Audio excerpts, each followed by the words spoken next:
Anda menyaksikan News Update pukul 9 waktu Indonesia Barat bersama saya Nasiti Lestari. ISIS mengklaim bertanggung jawab terhadap peristiwa bom Kampung Melayu. ISIS mengaku menjadi pelaku serangan bom terhadap kepolisian Indonesia. Berdasarkan pernyataan melalui kantor berita AMAK, ISIS melakukan teror yang ditujukan kepada kepolisian Indonesia. Bom di Kampung Melayu, Jakarta mengakibatkan 16 orang luka serta 5 meninggal dunia. 9 anggota kepolisian menjadi korban ledakan, 5 polisi dirawat di Rumah Sakit Polri, dan 1 anggota lain dirawat di Rumah Sakit Premier Jatinegara, serta 3 polisi meninggal dunia.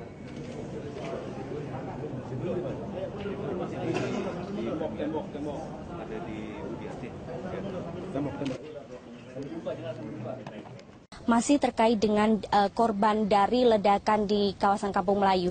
Jenazah Bribda Rido Setiawan, satu dari 3 anggota polisi yang tewas terkena ledakan bom bunuh diri yang dilakukan oleh teroris di Terminal Kampung Melayu, Jakarta Timur, tiba di rumah duka usai diotopsi di Rumah Sakit Kramat Jati Polri. Kedatangan jenazah korban disambut isak tangis keluarga. Tiga lembar, Pak. Ayo yang mengambil,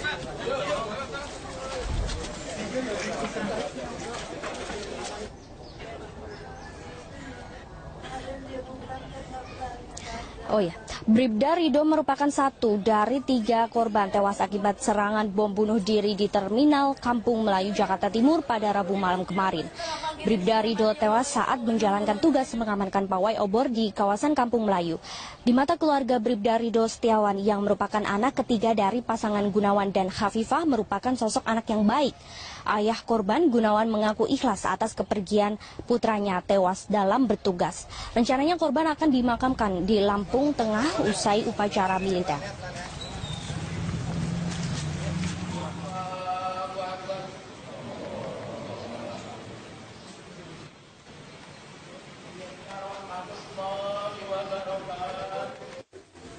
Anaknya baik, ya kesehariannya baik, di lingkungan juga baik.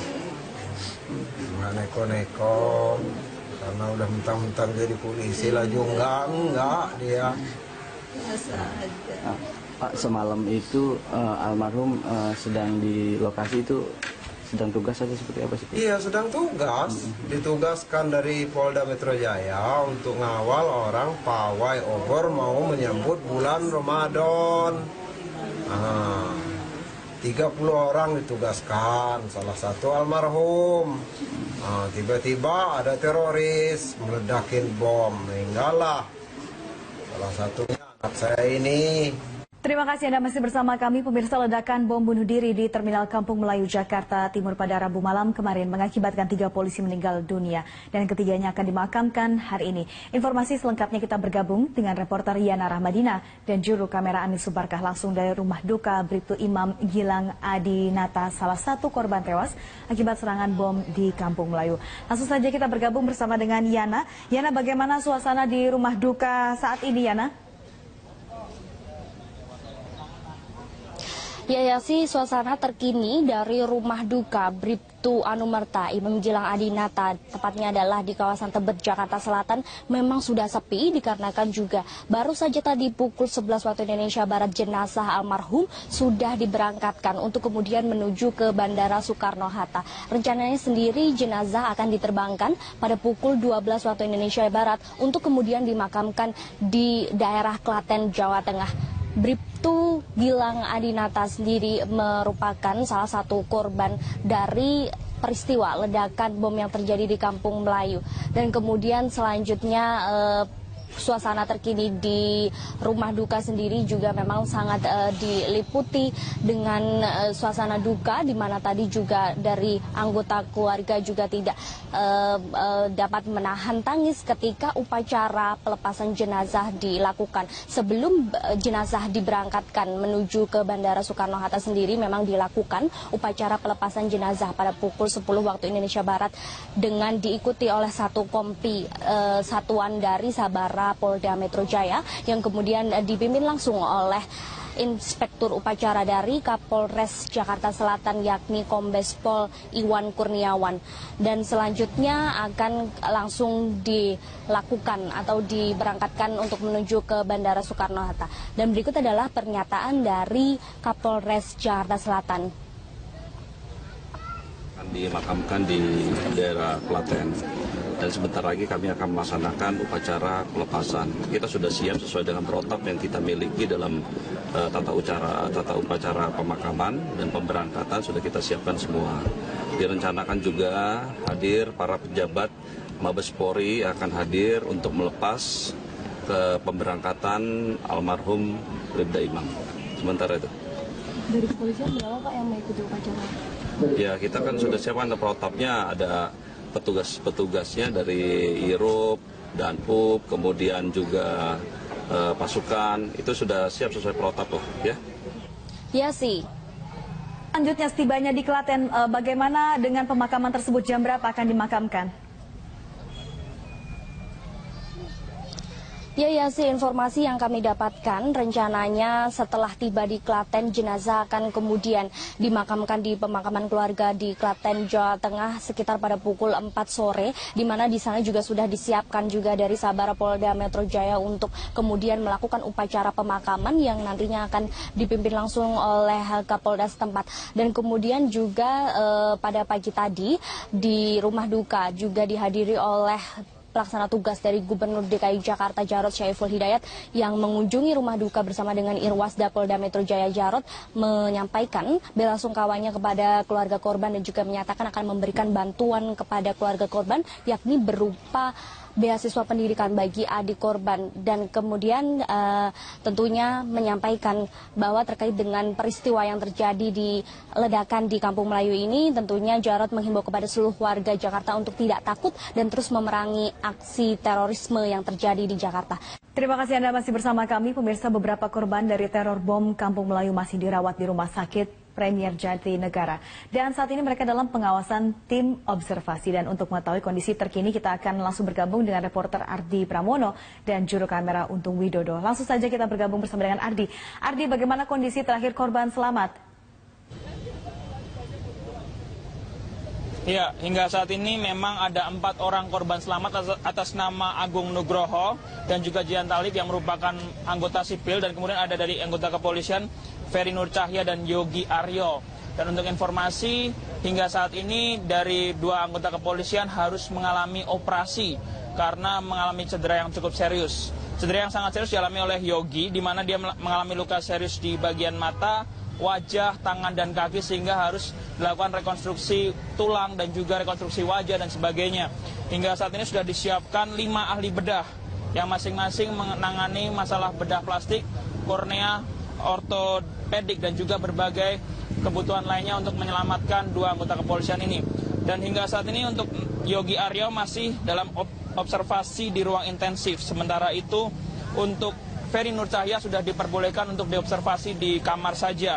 Dan untuk korban sipil Agung Nugroho maupun Jian Talib sampai saat ini memang masih belum diperbolehkan meninggalkan rumah sakit karena kondisi yang masih terus dipantau dari pihak Rumah Sakit Premier Jatinegara.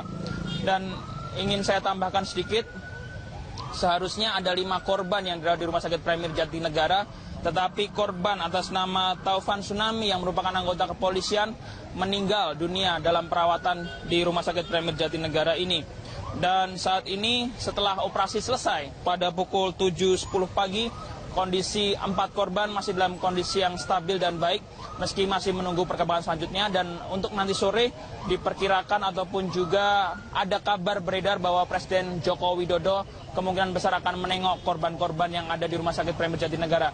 Dan berikut ini adalah kutipan pernyataan dari pihak rumah sakit terkait kondisi ke-4 korban. Berikut kutipannya. Itu yang 2 dilakukan tindakan operasi, yang 1 selesai operasi sudah bisa kembali ke ruangan, yang 1 selesai operasi kita perlu masih observasi di ruang intensif, yang 2 diobservasi di ruangan saja, di ruang perawatan biasa.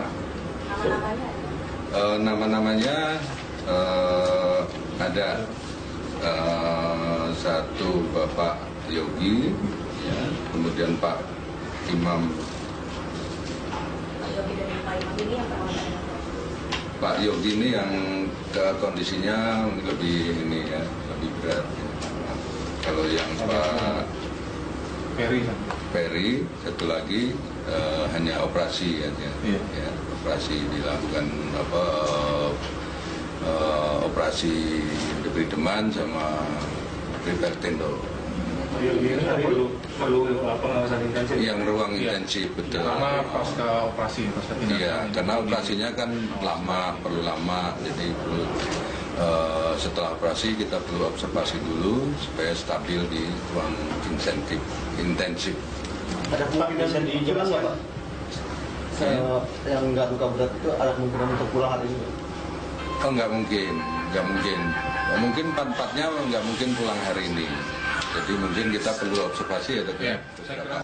Kami menangani secara komprehensif, secara tim. Jadi korban datang, kami langsung tangani secara bekerja sama dengan bagus, sehingga penanganan cukup cepat, sehingga pasien yang perlu pembedahan segera kita langsung lakukan, pasien langsung diantar ke atas. Ya. Sedangkan pasien yang perlu perawatan kami rawat. Berapa lama untuk kira-kira perawatan dilakukan? Tergantung kondisi luka-lukanya ya. Pada saat pasien yang pasca operasi kita perlu observasi sampai kondisinya memang pulih dan membaik sehingga aman untuk pulang. Korban yang paling serius siapa Pak yang korbannya? Pak Yogi ya, Pak Yogi. Ya, yang juga. Kondisinya ya ada beberapa multiple trauma ya, ada trauma di tangan, di kaki, kemudian di korneanya. Ya, demikian tadi pernyataan dari pihak rumah sakit terkait kondisi korban. Yasi Syarif. Ya, Ardi, selanjutnya bagaimana dengan pihak keluarga korban? Apakah sudah ada keluarga korban masing-masing yang datang ke sana dan apa tanggapan mereka? Ardi. Ya, Yasi, tadi kami sempat berbicara dengan salah satu anggota keluarga korban, yaitu Yuli, yang merupakan ayah dari korban Yogi Aryo. Dan tadi Yuli mengatakan bahwa saat ini dari penyelidikan kepolisian ada dugaan bahwa bom bunuh diri ini adalah suatu bentuk balas dendam atas hal-hal yang tidak diinginkan oleh pelaku. Dan oleh karena itulah Yuli menyesalkan kenapa balas dendam harus dilakukan di ruang publik sehingga menimbulkan korban-korban tidak bersalah, apalagi ada korban sipil di sini dan juga korban yang mengalami cedera yang cukup parah dan nantinya bisa mengganggu kualitas hidupnya. Oleh karena itulah Yuli berharap juga nantinya tidak akan ada lagi tindakan terorisme ke depan dan dari pihak pemerintah juga akan serius menangani masalah terorisme yang semakin lama semakin mengakar dan semakin sulit ataupun acak dan semakin berat untuk diberantas. Dan berikutnya adalah pernyataan dari orang tua Yuli terkait kondisi anaknya yang ia sebut mengalami kondisi cedera yang cukup parah. Fungsinya, kalau yang kanan udah nggak tahu karena udah ada 3 serpian yang masuk ke kornea matanya, ada 3 serpian. Kalau yang sebelah kiri udah pada dijahit sekitar mata, tapi di luar bola hitam masih bisa diatasi, makanya kemungkinan tinggal 75%. Terus yang robek sini udah dijahit dari ujung sini udah. Terus ini banyak sekali serpian-serpian putih yang masuk ke dalam. Nggak tahu tuh serpian apa putih-putih itu. Tapi kalau logam-logam jelas yang kecil-kecil banyak ini. Logam yang bulat-bulat hampir kayak gotri gitu. Gotri yang pecah. Dari situ terus ke sini kanan urat kanan putus, sama ini hilang separuh, kelingking. Terus yang ini patah, udah dimasukin pen ya, yang jaring pen ini patah.